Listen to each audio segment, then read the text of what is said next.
Hi, this is Karey Brown with Real Estate 101, and this series is Topeka local businesses.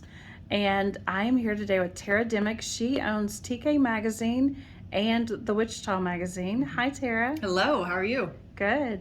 So, obviously, running a lot of things. You even do a lot at Envista. I'm the Chief Business Development Officer over at Envista and do all their marketing. My team is who does the great work. So we oversee the marketing, the community development, and business development, and just whatever the needs are for the credit union to make it grow and have a great culture, both internally and externally, helping the community.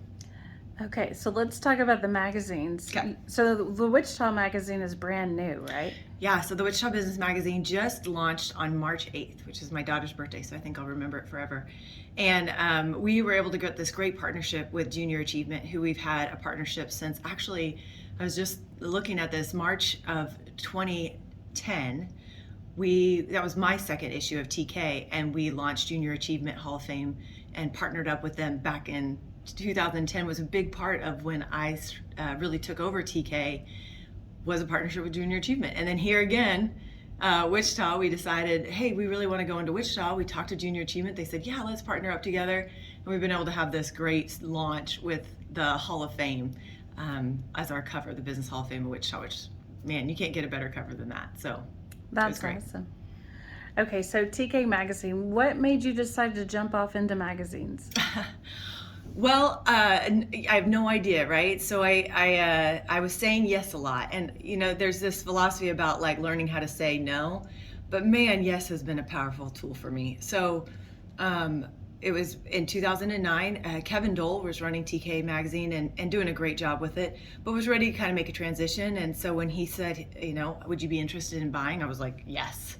So I had no idea what I was getting myself into. I know marketing and I know what I want to buy, right? So I'm a media buyer. I know what I want. And so I wanted to create a magazine that I wanted to buy. And so that's what we did. And we really tightened into the business community and thought about things over the years, this has been a creature that has just transformed and grown because of asking what the community wants and asking what business leaders want and what are they looking for in the articles, but then also just being human, right? So I think as a human, we like to pay attention to the people and the things going on that we love or that we hate. And so I kind of think about articles in that way. How do I make articles that you want to read? How do we create content that's more than just profiles, but actually gets to the heart of who someone is and lets you, when it comes to local business, you don't buy from a business, you buy from people. You buy from philosophy. You buy from just wanting to help a community thrive.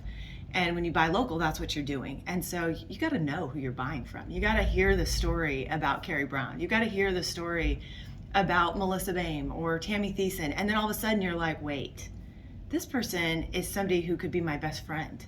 And I want to help them. I want to help them grow. I want to see them thrive, and I want to help our community. And so sometimes that changes your willingness on the price tag, but at the end of the day, you don't have to sit there online. You get to feel the joy of shopping. It's the stories of the people that then translates to the buying behavior. So that's what we love to do. I love to get to share that story. And I also love to, I think I look at every business owner like I look at my dad. My dad is this, and my mom, they started this business, they grew it together, and it was never about money. Now, money was important, obviously, because we want to keep going, but it was about building a family. It was about building a family of families. So it was never about just themselves and us. It was about the people that worked for them and how they could help them build their families and how they could take this idea and turn it into something that could be a livelihood. And so I just think about the business owners in that way too. How do we take that edge off of business owners that sometimes people look at them as just money hungry, which is 100% not the truth, and show the true heart that's in a business owner. So when you're making the magazine, how do you come up with what's the next issue? Oh gosh, what is the next issue? I can tell you, so every issue is created with a couple things in mind. It's looking at innovation. So innovation isn't like, oh, who's got the next best product? It's like, how do you do business differently? Maybe you are on the cutting edge of the internet and really what's going on with online marketing. I look at some of these people who are making six figures now on Etsy and different platforms that everybody's curious about, but may or may not really know what to do. So maybe that's what it is, or maybe it is how they're treating their employees and doing work from home or different ways of creating culture. So it's not just about product, although product's something we love to look at. And then we look at growth. So who's growing? And maybe it's just in this last issue we had a level up article, right? So who's taking that next step? That next step, people think that next step's easy. I think that next step is almost harder than the first step. The first step is risky, but the second step, it's almost like taking a step backwards financially sometimes, right? Because now you're investing your money, and that level up is a scary step because you've already got people that are depending on you. And I remember some of my level ups were like massive losses financially for me to do that. And sometimes the level up meant I leveled back down. So I love stories about people who are trying to take that step and growing. And sometimes that growth is massive, right? We're getting, it might be like a Mars situation where all of a sudden we're getting another 500 employees into our community or opportunities. And so that's growth. So that's a big piece of it. Then it's the heart. It's the stories about people, and we get a lot of people who share this with us. We love it when somebody says, this business owner is just amazing. We love who they are. We love what they're about. Will you tell their story? And so we look for that story. And then it's about the experts in our community. We already have so many people, but there's this tendency, and it's shifting, but it's still there. There's this tendency that if you just go about 30 minutes away from town, suddenly people start to become smarter. And so you get a different expert than one's right here in town, I think one of the best lawyers in town is right here in Topeka. I think one of the best HR firms in town is right here in Topeka, several of them, not just one. So we want to be able to bring those people in and showcase them. Maybe you need a resource like Vallejo for your team. And so we've got Vallejo right here. And they can share about maybe some mental health, or we can talk to Family Service and Guidance Center, because as a whole picture, we're thinking about how do we help the business owner, how do we help the employees, how do we help the different C-suite or VPs understand maybe there's this resource over here, because we tend to be in our own little circle. And then when we go out to grab people, we go to other markets and it's like, no, they're right here. So we want to be able to showcase, like, here's some of the people that you can call, and they're excellent at what they do. So that's kind of how we design it, with those thoughts in mind. But then this next issue, Karey, I think you're in the next issue. So we're excited about that. And that one, that concept is a fun one. It's all about spouses that are both entrepreneurial. I mean, talk about running heads into each other. Like, that is a dangerous ground. As my husband and I'm probably more entrepreneurial. I'm more the risk taker, but he's definitely has the spirit as well. And so, man, those are some conflictual relationships. And also sometimes they understand each other so well that it's just this beautiful magic that happens. And so we like telling those stories as well. We've got Mother's Day coming up. So we're talking about different moms that are entrepreneurs, and it's going to be a really great issue where I always enjoy the kind of the summer issues, because they're not so focused on like one topic. A lot of times we do great articles on 20 under 40 and Hall of Fame and Leadership Greater Topeka. And I love all those because of the profiles we get to do and sharing of the community. But in the summer months, we always get to tell a little bit more stories. And so that's what this one will be all about. So what can Topeka do for you, or what kind of opportunities did they have to help TK and even the Wichita Magazine? Yeah, so there's a couple things. So we love our partners, and kind of the makeup of how TK works is our partners are 100% our funders. We exist because of our advertisers. So when you see an advertiser in TK, it means the world to us when you go and choose them, because that tells us that it's working, but it also validates their efforts to support us. And I consider it both a partnership as well as a marketing opportunity, right? So I told you I'm a media buyer, and I want something like TK to exist in the marketplace. So I want to create a really great magazine that you're proud to be a part of.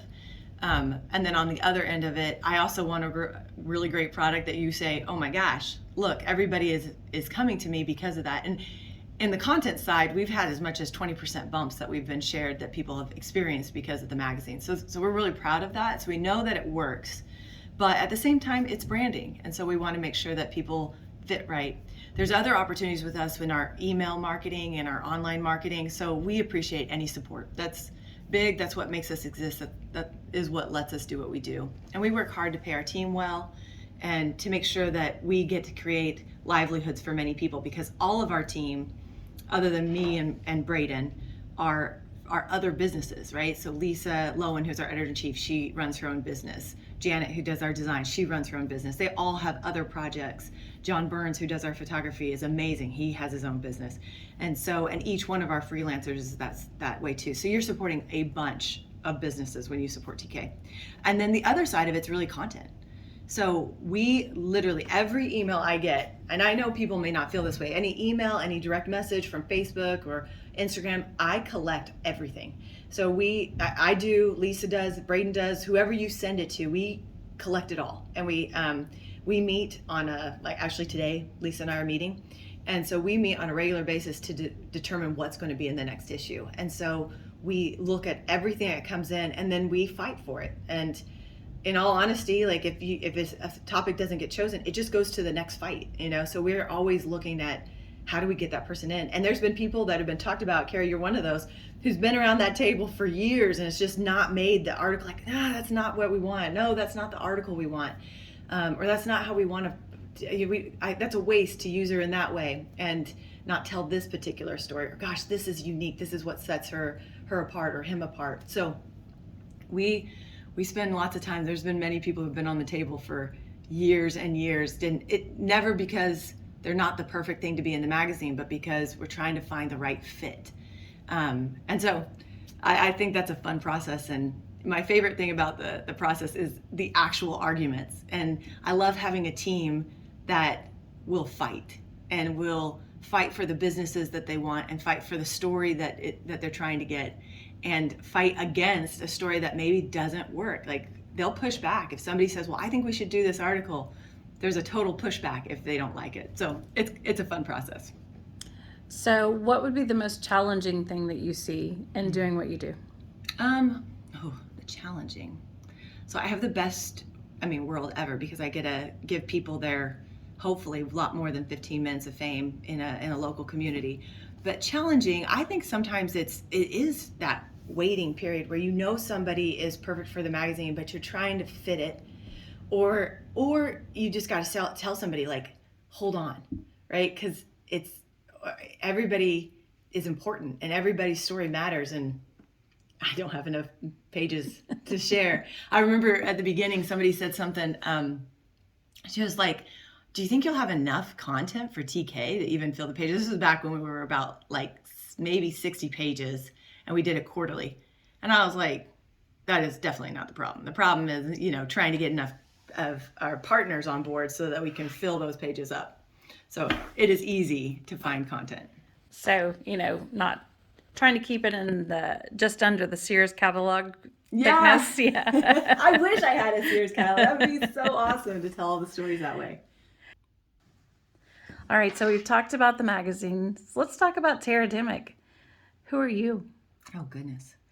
Well, I would like to call it squirrels. So I feel like I'm filled with a lot of squirrels. So I have to really manage my I have a lot of focus, but I have a lot of dreams and aspirations, and I still feel like that person who is constantly thinking about, like, what am I going to do when I grow up? And I love that. And yet at the same time, it's always unsettling. And, I kind of mentioned at the beginning of this, the power of yes. And I really do believe that, I do think there's a tipping point, but I do believe in yes. I do believe in jumping. And I really believe in being really uncomfortable, and constantly putting myself into situations that are uncomfortable. It's this, I've learned it as it's called bandwidth, but every time I feel like I'm stretching my bandwidth, I feel uncomfortable, but I feel like I'm growing. And then the next time I get to that point, I want to push it further. And so I just encourage people to get comfortable with being uncomfortable. I think it's been something that I've grown to enjoy. I don't think it's something I've always enjoyed, but the more uncomfortable I am, the more alive I feel. And so, and I think even in the world we live in today of just being willing to have uncomfortable conversations and sitting and listening and being willing to try something new and go try well, maybe not a sport. I tried yoga. I feel like that's a win. So, and I love it. I tried something new and I loved it. And so that I encourage those kinds of things. So that's, I think a lot of people may see, oh, Terry, you do so much, but I feel like I do some things I just love. I mean, I love working with the Topeka Community Foundation. I love the work they're doing on impact investing and how they want to transform our community. I love being a part of organizations that are willing to accept challenging questions. I love sitting on boards that don't always agree. I feel like our world doesn't agree. And so how do we get comfortable with being in a situation where it's okay to be in disagreement, but still come back to this place of friendship? I've loved being on the school board. It's been hard, but it's been such a wonderful experience to see people come alive and want to participate, and also to see us as a board disagree, and yet still constantly I look at those individuals around the table and I just adore them, and I respect them, and I think the world of them, and I don't care if we agree or disagree, because I know at the end of the day they're still my friend, and I look for that in our world. And anyway, that's who I am. All right. So, what can Topeka do for you? What can Topeka do for me? I don't know. Get involved. Do the things that we're working so hard to engage with. Jump in. I know that's not really for me, but that is, right? If we all do this thing together, then Topeka becomes a really incredible community, and it is already, right? Like, we're already doing that.